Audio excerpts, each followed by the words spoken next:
Now turn to Section 1. Section 1. You will hear a telephone conversation between a woman who is selling some furniture and a man who is making inquiries about it. First, you have some time to look at questions 1 to 5.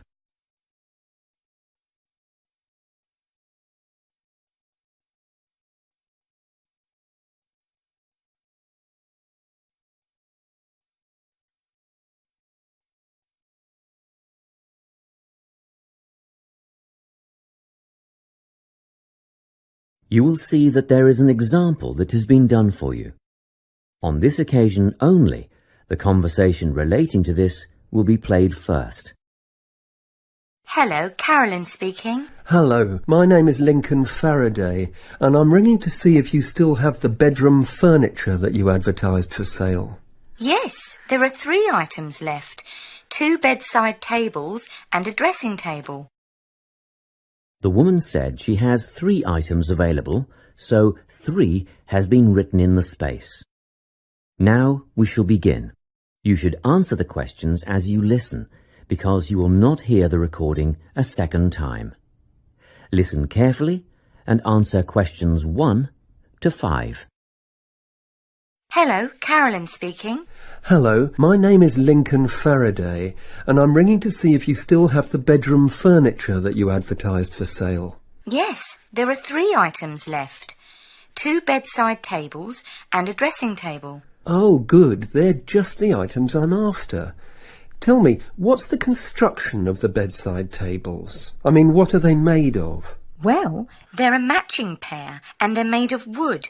But the wood has been painted. It's not brown anymore. It's been painted cream. I see. Each table has a shelf and 2 drawers. Oh, and the drawers have square brass handles. Quite modern and quite nice, really. And what about the dimensions? Well, each table is 50 centimetres wide. That's good. Much bigger than that, and they wouldn't fit beside my bed. I live in an apartment where the bedrooms are quite small. What I really need to know is how tall they are. You see, my bed's quite high. 65 centimetres high and 45 centimetres deep. Thanks. Just a couple more questions about the bedside tables. What condition are they in and how much are they? They're in perfect condition. There isn't a mark on them. I had them painted professionally, you know, so the finish is much better than you'd normally expect. As for how much, I think £15 each would be fair, but I'll only sell them as a pair, so that's £30 all up. Before you hear the rest of the conversation, you have some time to look at questions 6 to 10.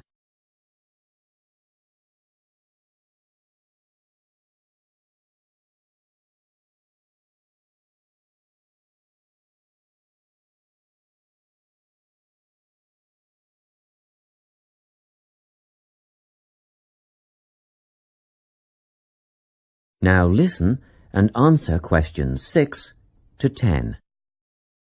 Now, can you tell me about the dressing table?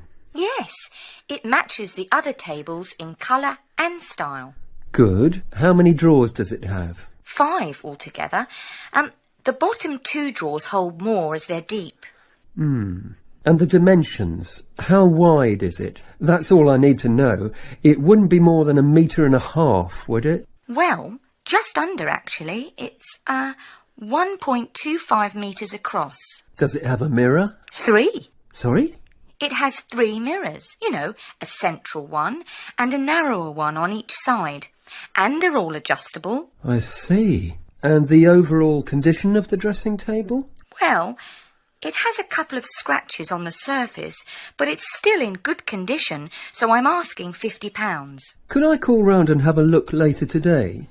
What time were you thinking of? In about half an hour. Oh, yes, that's fine. By the way, my name is Carolyn Klein. It's on the gate at the front of the house. Klein. Is that K-L-I-N-E? That's right. And I live at 19 Domain Road. Did you say the main road? No, Domain. D-O-M-A-I-N Road. That's just off Ashgrove, isn't it? Yes. See you soon then. Yes, in about 30 minutes. That is the end of section 1. You now have half a minute to check your answers.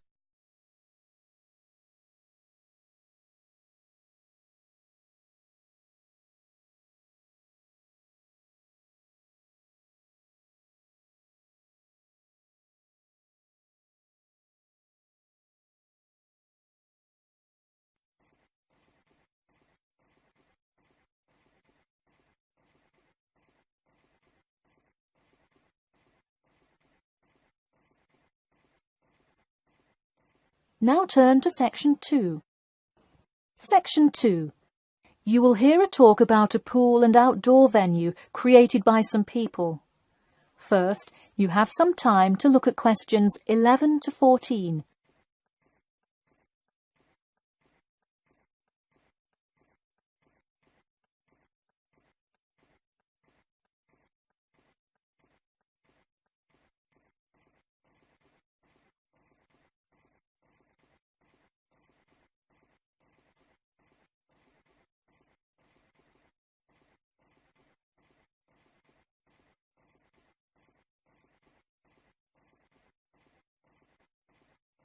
Now, listen carefully and answer questions 11 to 14. Hey, if you're just joining us on WKPX The Sound, welcome. We're here in the studio with Matt and Cam in the morning, and this morning we're talking about keeping the kids occupied on summer vacation. Folks, there's a new kid in town in the world of summer fun. Get ready for the Pool of the People. A pool and outdoor venue created by, that's right, the people. Scheduled to open in November, the ideas for everything from the design of the pool right down to the items sold in the snack bar have been decided upon by a sample of 1,050 members of the public. The public selected 2 top proposals from over a dozen created by renowned architect Ned Mosby, and the final design is truly something else. The pool is shaped like a fishbowl, sinking down into the ground. And there's, you guessed it, a real live fish tank in the center. It's certainly the center of attention in the Bridgewater area. Now, you are probably wondering how much an extravagance like this must cost, right? Well, have no fear. At just £15 for adults and £10 for kids, it's an affordable way to entertain the kids in those dog days of summer. The only problem now is the possibility that it will in fact become too popular. The pool is only so large, so swarms of people coming to enjoy it may cause quite a crowd in its first summer of opening. There will be an opening party for a select audience, and in line with the pool's mission, the people have decided on all the arrangements. They collectively decided on actress Rebel Wilson to host in the festivities scheduled for later this month, and even dictated the playlist by ranking their top 10 songs from a list of hundreds. There is some discrepancy, however, on the sculpture design for the foyer at the entrance. The people elected a jellyfish sculpture to greet entering visitors, but given last week's vicious attack by a box jellyfish on a local youth, coordinators fear it will bring too much fear to patrons. Before you hear the rest of the talk, you have some time to look at questions 15 to 20.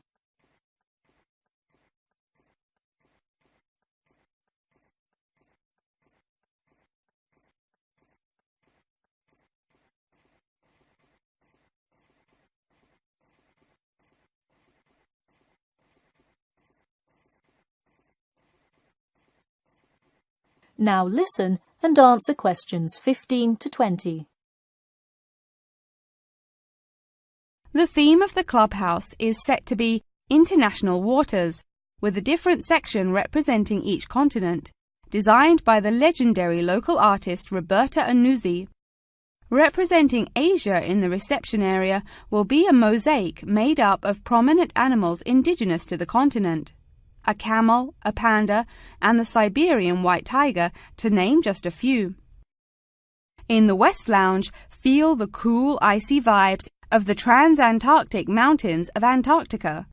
Makes you cold just thinking about it, doesn't it? Just seeing a wall with a mural of the glacial mountains is almost enough to cool you off on a December afternoon. Almost. Why not make the trip to the pool a social studies lesson at the same time? The theme in the ladies' lounge room for Africa may not be what you expected. A safari? Drum music?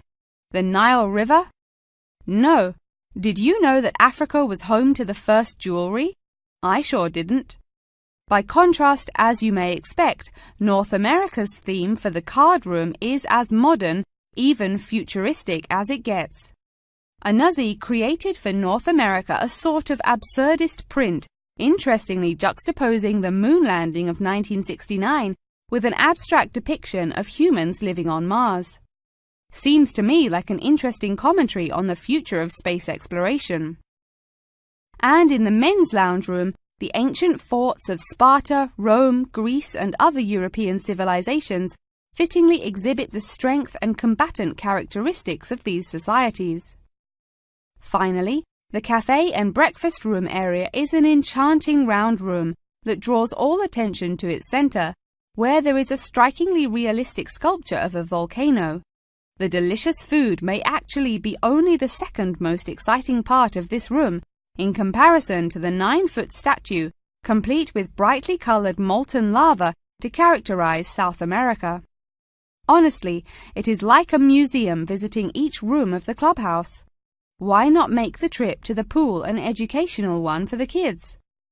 We're going to take a quick commercial break here at WKPX, but we'll be back in 10 with more on what's touted to be the summer's hottest place to beat the heat. That is the end of section 2. You now have half a minute to check your answers.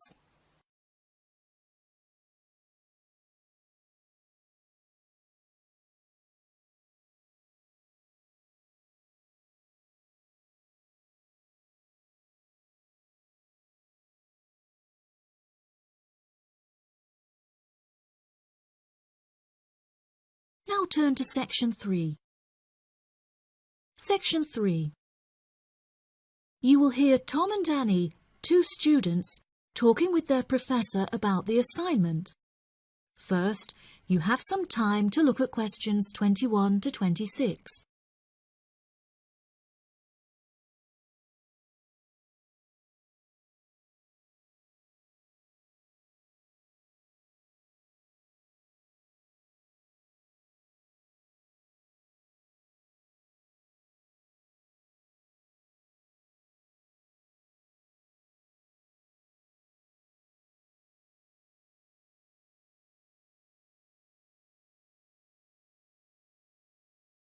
Now listen carefully and answer questions 21 to 26. Professor Tomlinson, may Annie and I please quickly ask you a few questions about the reflective journal assignment? It's just that we're a bit confused as to what you want us to include and discuss. Yes, of course. What are you having trouble with? Well, everything really. To start with, what should be included first in the reflective journal? Perhaps suggestions from others? No. Firstly, you should include the study goals you set yourself at the beginning of the module. This section should have been discussed in some detail towards the beginning of the course by Professor May. You should be able to find her suggestions on the slides she has provided the class online. OK, thank you, Professor. Could I also trouble you to take a brief look at my bibliography and footnotes? I feel like they're missing something. Most of our friends' bibliographies are longer. Well, looking at this, Annie, I can see that you have used a wide range of resources, which shows that you have made effective use of communication technology. As far as I can tell, you need not make any changes to this, although you might want to double-check that your referencing complies with the Harvard referencing style regulations. Oh, I'm very surprised you've said that. Thank you. Now I can set my mind at ease. Tom, you said you wanted to ask the professor about the achievement section?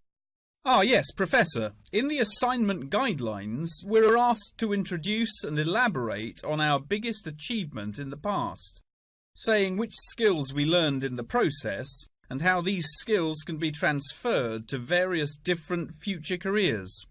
The only problem is that I don't know what my greatest achievement actually is. I've only ever worked as a waiter in a hotel restaurant during the summer holidays from university. If you worked as a waiter in a hotel restaurant, you're bound to have worked with other waiters as part of a team. Would you say that during your time as a waiter, you developed any leadership skills? Yes, well, I suppose I was asked to become the team leader of the food and beverage department, but that's hardly an achievement. You might not think so, but if you write that you were offered the position of the team leader, it shows a lot more about your character. For example, that you're charismatic and work well in a high-pressure situation. I never would have thought to write that down. Thank you. I guess I should start listening to others more often. Annie, do you have any more questions, or are you ready to go back to the library? Yeah, I think I've got everything I need. Thank you very much, Professor Tomlinson. That was really helpful. I'm actually starting to look forward to writing this now, and it should be a really useful exercise to prepare us for writing CVs and applying for jobs. It's shocking how bad I am at identifying my strengths and weaknesses. Professor Tomlinson has shown me that I definitely need to start displaying some self-awareness. Yeah, Tom, you really do. You're always so modest. Modesty is great until it comes to applying for jobs.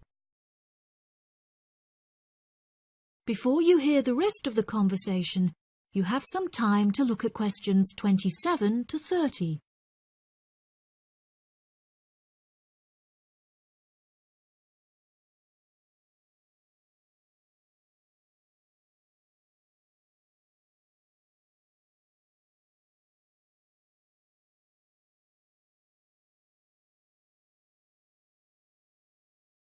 Now listen and answer questions 27 to 30. Oh no! I forgot to ask the professor about the section on identifying the skills gained through different activities. Do you remember? When it asks you, for example, whether writing an essay develops your study skills or your independent learning and so on. Oh goodness, we really should have asked him that. I've been having trouble with it too. It just seems like such a pointless task. What do you reckon the answers are? I think writing an essay might be a way of identifying and resolving a problem, because you have to state the problem in the introduction and then solve it. I'm not so sure about taking exams. I thought they were supposed to develop lots of different skill sets. If I really had to choose, I'd say that taking exams enables you to become more confident in yourself. Do you agree? Maybe. I really don't know either. What do you think about the last two? Making class notes and presentation notes? Oh, it's so difficult. I think making class notes has to be a way of becoming a more independent learner, because you yourself decide what the important information is and learn it. That reminds me, I find taking presentation notes is a disaster. The professors speak much too quickly, and I write much too slowly. That is the end of section 3. You now have half a minute to check your answers.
You will hear a lecture about English language. You have 30 seconds to look at questions 31 to 37.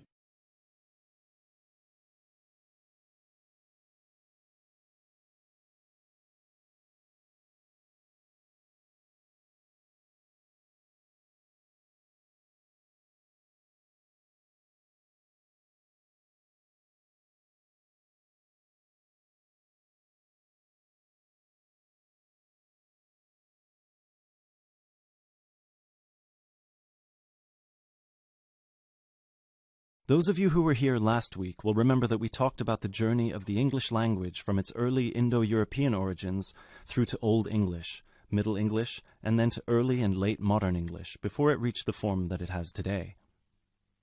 Today, we will be continuing that theme by focusing on the future of the English language and all the places it might go from here. There are about 2.1 billion people around the world who can speak English. Out of these, only 400 million are native speakers, which means that 4 in 5 English speakers are non-natives. This is obviously quite an impressive number, considering that just 2 centuries ago, in 1801, there were only about 20 million speakers of English around the world, and languages like French and German were ahead of English in terms of how many people were using them. But what does it mean? What it means is that the future of the English language doesn't really depend on its native speakers, but on that massive number of non-native speakers learning it around the world. Has anyone heard the term pidgin before, or Creole? A pidgin is a simplified version of a language which acts as a bridge between two people who don't have a common language, allowing them to communicate with each other. While a Creole is a language that evolves from a pidgin, with the difference that it is fully formed with clear grammatical rules and vocabulary. There are currently dozens of pidgin and Creole languages based on English around the world, for example, Nigerian pidgin or Jamaican patois. These languages are also known as Englishes. What's interesting about these Englishes is how different they sound to, for lack of a better term, proper English. Take the word trousers, for instance. In Sheng, which is a Kenyan Creole language, they're called longi because they're long. But even versions of English that are recognized as official variations or dialects still differ greatly from each other. Americans and Jamaicans would call the back of a car where you store your luggage the trunk.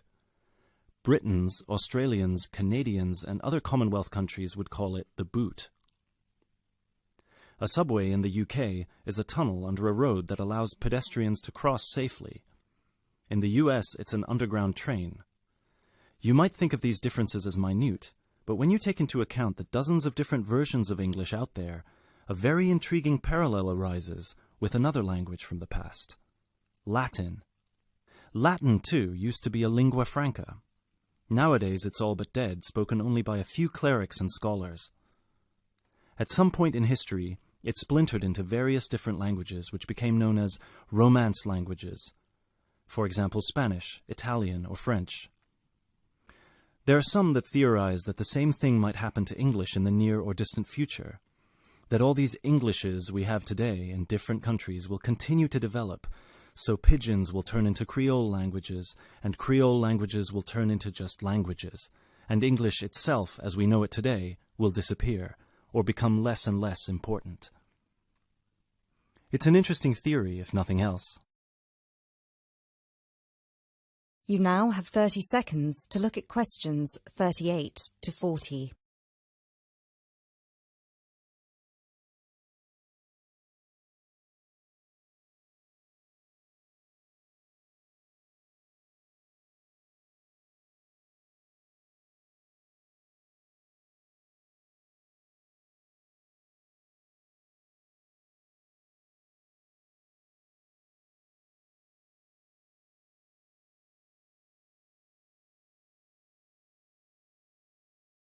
It makes sense that as English grows in popularity, countries, especially those with a strong sense of identity and tradition, will develop their own versions of the language, marked by the idiosyncrasies of their culture. Just think of the contribution of dialects such as Jamaican or South African English. In the past 50 years alone, they've added about 25,000 words to the English language. Most of these related to a local context that wouldn't have existed in English before the spread of colonialism. In terms of numbers, just those are enough for a brand new language. There are some flaws to this theory too, however. While it's true that Latin and English have a lot of similarities in terms of how they developed, or have developed throughout history, there is one big difference. We currently live in an era of globalization. Today, you can be in India and stream an American film or TV series in seconds. You can be in Nigeria and listen to British music. You can be in Brazil and read a novel from an Australian author. Just a few centuries ago, this was unthinkable. So what's the other way that English could go? According to some experts, there's the possibility that it could maintain its status as the world's global language, but with a few differences. Already today, most conversations in English occur between non-native speakers. While many of these might be fluent, the majority probably only have an intermediate understanding of the language, devoid of the nuances, colloquialisms, and complex collocations that native speakers employ in their interactions. This means that over time, English could turn into some sort of world speak, the official lingua franca for the entire world, but in a simplified form. Some scholars have even started trying to develop that version of English by selecting the most useful words in the English vocabulary for non-native speakers to learn. Robert McCrum has compiled a comprehensive list of 1,500 words, for example, a version of English that he calls Globish. And what about traditional native speaker English? It might continue to exist, but lose its popularity, as the previous theory suggests. There are many more theories about the future of the English language, of course. I've only focused on the two main ones because they clearly demonstrate our uncertainty when it comes to how this beautiful language will develop. English is in a unique, unprecedented position. No other language has achieved the same levels of popularity in human history, especially in terms of non-native speakers. So, as this is clearly uncharted territory, only time will be able to tell us what will happen.